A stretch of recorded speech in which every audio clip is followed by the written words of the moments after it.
Hello and welcome to our inaugural Gov101 podcast. I'm your host, Matt Creedle, Marion County's Legislative Manager.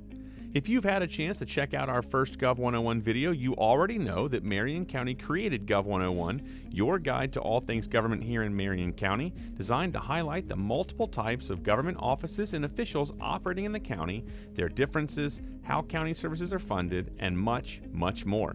If you haven't had a chance to check it out, well, make sure you head on over to our social media channels and give it a watch. While the videos provide more of an overview of topics, these interviews are designed to dig a little deeper. In this episode, we'll chat with Marion County Board of County Commission Chair Michelle Stone and Marion County Administrator Monir Boyonis about the creation of Gov101, some of the common misconceptions and confusion they've encountered during their public service careers, and more. Now, I'd like to welcome Marion County BCC Chair Michelle Stone and Marion County Administrator Monir Boyonis. Welcome and thank you both for being here. It's a pleasure to be with you, Matt. Thanks for inviting us. Absolutely. So, Chair Stone, we'll start with you. As the chair of the Marion County Board of County Commissioners, you sit at the head of the 5-member commission designed to set policy and provide direction to Mr. Boyonis and his staff on county business. This includes presiding over bi-monthly regular meetings of the board and any workshops or public hearings that are held. But it also includes interacting with county residents in several different ways. So, Chair Stone, what common misconceptions do you encounter when you're talking to residents? Well, this is a really great question, Matt. There are a lot of misconceptions out there, and the first one I would start with is that the county commission has oversight of other elected officials, like the sheriff, the school board, and other municipalities on things that even go into the cities by way of City of Bellevue, Ocala, Dunnellon, McIntosh, and Reddick. The second misconception that I think is highly heard by all of us as commissioners is that we have control over all the roadways in the county. Some are federal highways like I-75, 301, and 441, and others are state roads like State Road 200. There are also other roadways that belong to other municipalities, again, like these municipal, Ocala, Bellevue, and the likes, and then private roadways that belong to individuals and neighborhoods.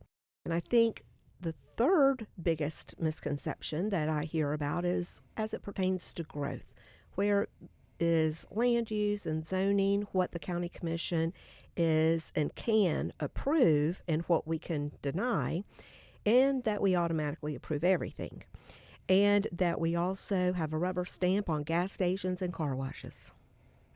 I'm sure it's both a blessing and a curse when you hear that because you get a chance to respond and give the factual information, but it seems like it's probably the same thing more often than not.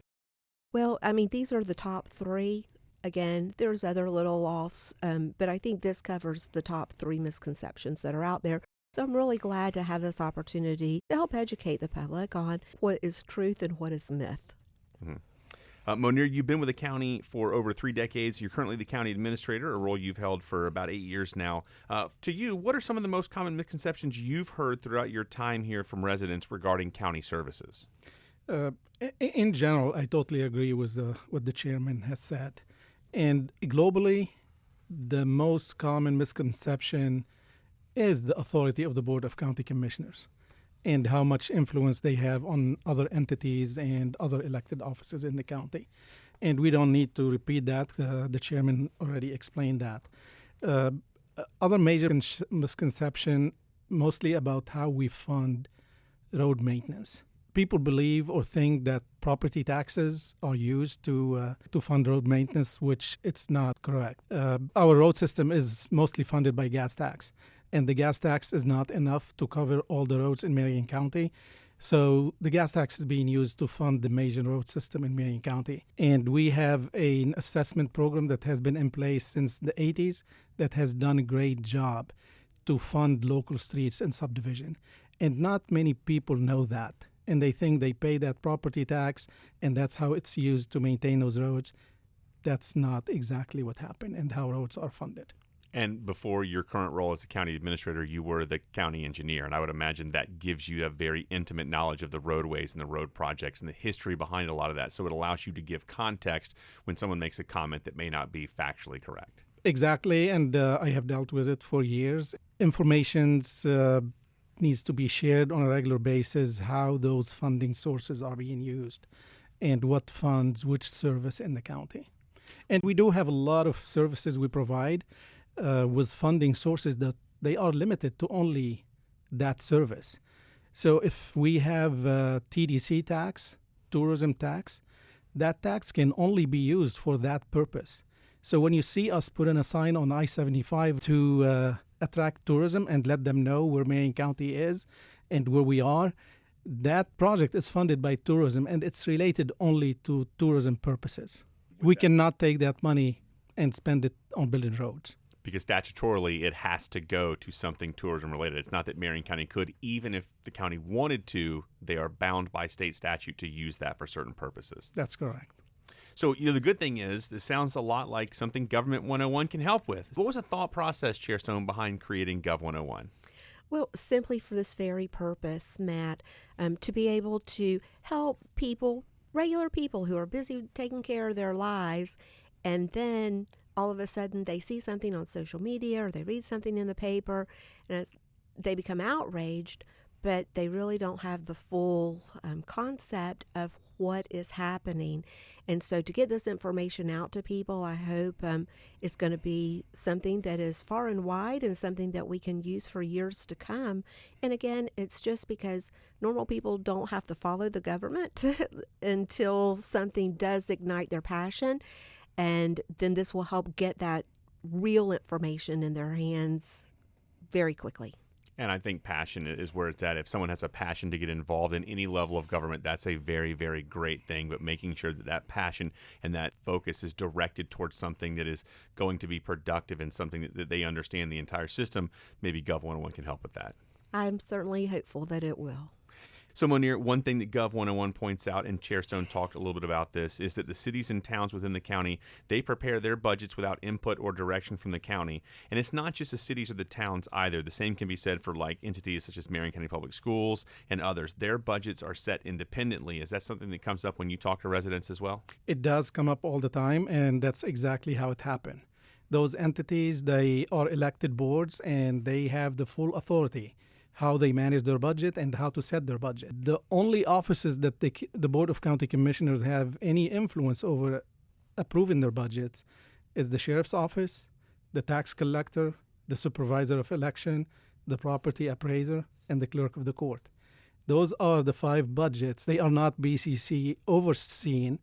They come to the board for approval. And once they are approved, those elected officials, they have full range of flexibility how to execute their budget. And Chair Stone, when Marion County does have a role, such as approving an item to appear on a ballot, that's more of a technical role than anything else, correct? That's true. The school board had the right to ask for the voters to be able to approve an item. And again, we simply take that, make it part of our record that the school board is requesting that, and provide it over to the supervisor of elections. And that's the role, and there's nothing more, nothing less, a very administrative role, and that's all. That is correct. It is not that we approve or disapprove it, again, because it's for the voters to make that decision. Mm-hmm. And it's only formality, and that whole process is provided for in the state statute, which dictate how those entities interact with each other. And much like the budget, it's all statutorily controlled. It's not that the board can do what they want to do. They're doing, and they have to do, like everything else with government, what is spelled out in statute. No more, no less. Just do what the statute says. That's very true. Also, I'd point out that the county commission only approves the budget based on the dollars needed to provide the services for the community. After the tax collector receives the money then goes to the clerk of the court. The clerk of the court pays the bills as they are approved by what was approved in the budget. That makes sense. So, Chair Stone, we'll stay with you. We're going to turn now to how the county is broken down into 5 different districts, each corresponding with a seat on the county commission. You represent District 5, but you're elected by all the residents of Marion County, correct? That is correct. So it's a countywide election, Monier. Every county resident has a vote on every member of the commission. It's countywide election. Each commissioner represents a district, again, but they are elected countywide, and they have to live in their district. And you mentioned you've been with the county for about 3 decades now. So the District 5 that Chair Stone represents now is not the same District 5 that it was when you started, those many years ago, I would imagine. Not exactly. I mean, the only changes that will happen are the boundaries. And with every census, so every 10 years, we will look at the total population, and we try to keep those districts equal in population.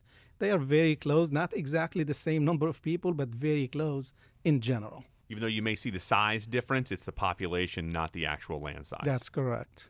One thing I would also point out, Matt, is not all 5 county commissioners run for re-election or for election at the same time. It's a staggered election where there are 3 running on one cycle. 2 years later, the other 2 are running. So it's a constant staggered, so we would never end up with a brand new Board of County Commissioners. Okay. Anything else? Any other questions that we have, or anything we haven't talked about, or anything we want to expound on? I hope people will get out of this. We are trying to be a little bit proactive because those questions, they continue to come up every time you talk to a citizen. And I hope in this program will provide the information, enough information, so people will understand a little bit how government functions are happening. And I'm sure people will have a lot more questions, and we will be more than happy to answer them. And Monir teased a little bit about the next Gov101 episode. It will be involving, among other things, constitutional officers. So we'll dive very briefly into the 5 constitutional officers, talk about their roles, and then a little bit more into some budgeting from the constitutional officers to the county as well. How timely, because we are working on the budget now. Crazy how that worked out, isn't it? Well, that's all the time we have for this episode. I want to thank Marion County BCC Chair Michelle Stone and Marion County Administrator Monir Boyonis for their time today. Thank you both very much. I really appreciate your time and the information. Thank you.